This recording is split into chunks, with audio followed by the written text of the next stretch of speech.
লুকিয়ে তো রাখবো না, যেহেতু আমি বিয়ে করেছি আমি সেটা জানাবো, জানানোর কথা ছিল, আমি জানিয়েছি।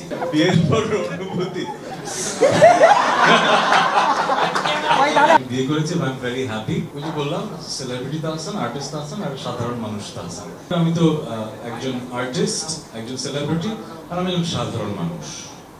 আমি কিন্তু যখন এখানে মানুষ দেখে মনে হবে যে আমি বিগ সেলিব্রিটি, তা আমার জীবনটা খুব সাধারণ। কিন্তু আমি কিন্তু সুপার শপে ঘুরি, আমি কিন্তু মাঝে মধ্যে মাস্ক পরে রিক্সায় উঠি না, রিক্সায় ভুল বললাম, মানে হাঁটাহাঁটি করি। কিন্তু মানে আমি খুব সাধারণ একটা মানুষ, ঠিক আছে?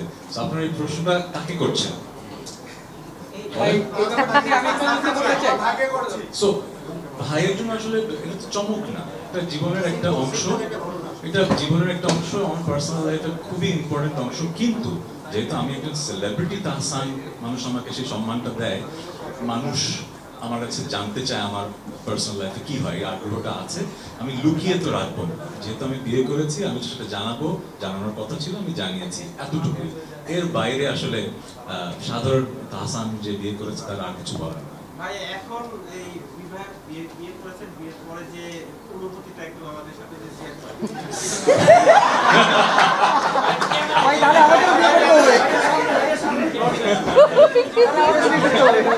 বিয়ের পর অনুভূতি, আচ্ছা, অনেকভাবেই বলা যায়। হয় কি, হিউমার আছে না, রসবোধ।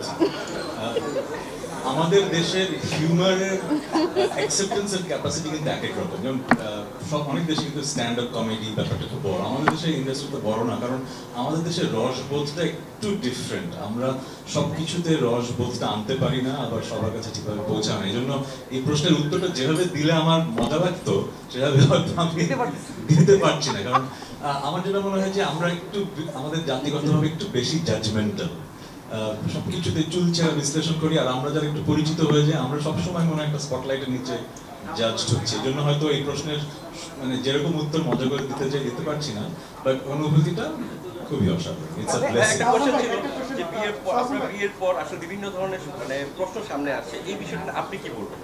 ওই যে বললাম, আমি একজন সাধারণ মানুষ হিসেবে আমি বিয়ে করেছি, আই এম ভেরি হ্যাপি। এবং সেলিব্রিটি হিসেবে কোটি মানুষের ভালোবাসা পাচ্ছি, শুভাকাঙ্ক্ষীদের উইশ পাচ্ছি, এটা নিয়ে আমি খুবই হ্যাপি। বাট আমরা এমন একটা দেশে বসবাস করি যেখানে আসলে সব দেশে নেগেটিভিটি থাকে, আমাদের দেশে একটু বেশি চর্চা হয় এবং কাটতির জন্য এই ব্যাপারটা হয়। সবাই সবার কাটতির কথাই চিন্তা করে, আমি তাদেরকে দোষ দেবো না। যে ইন্টারভিউ নিচ্ছে সেও কাটতির জন্য, যে ইন্টারভিউ দিচ্ছে সেও কাটতির জন্য। সো আমার কাজ হচ্ছে যে ওই যে বললাম, বছরের পর বছর গান করে যাওয়া, মানুষের মনের মাঝে জায়গা করে নেওয়া, তাদের সাথে বন্ধন। 18 কোটি মানুষের 18 কোটি মানুষই তো আমার শুভাকাঙ্ক্ষী নয়, তাই না? আমি এটা বুঝি, পৃথিবীতে এমন কোনো মানুষ তো নাই। সো আমার কথা হচ্ছে, আমি যাদের জন্য গান করি, তাদের জন্য গান করছি, তারা আমার এই সময়টায় খুশি হয়েছে। তো আমি নিজেকে ভাগ্যবান মনে করি যে আমি আমার এই মানুষকে পেয়েছি যা মেক্স মি স্মাইল। পার্সোনাল লাইফের অনেক সুন্দর ঘটনা থাকে যেগুলো আসলে ক্যামেরার সামনে বলার রুচিশীল না।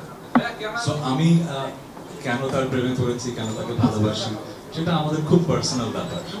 সে সো একটা সময় হয়তো ব্যাপারগুলো একভাবে দেখতাম, এখন যেভাবে দেখি যে it's a blessing to be married. So I feel like আমি মেকি কোনো কথা বলে আসলে আপনাদের শোনাতে চাই না। I feel like life is amazing because I've met this person. ওই যে বললাম, সেলিব্রিটি তো আছেন, আর্টিস্ট আছেন, আর সাধারণ মানুষ তো আছেন।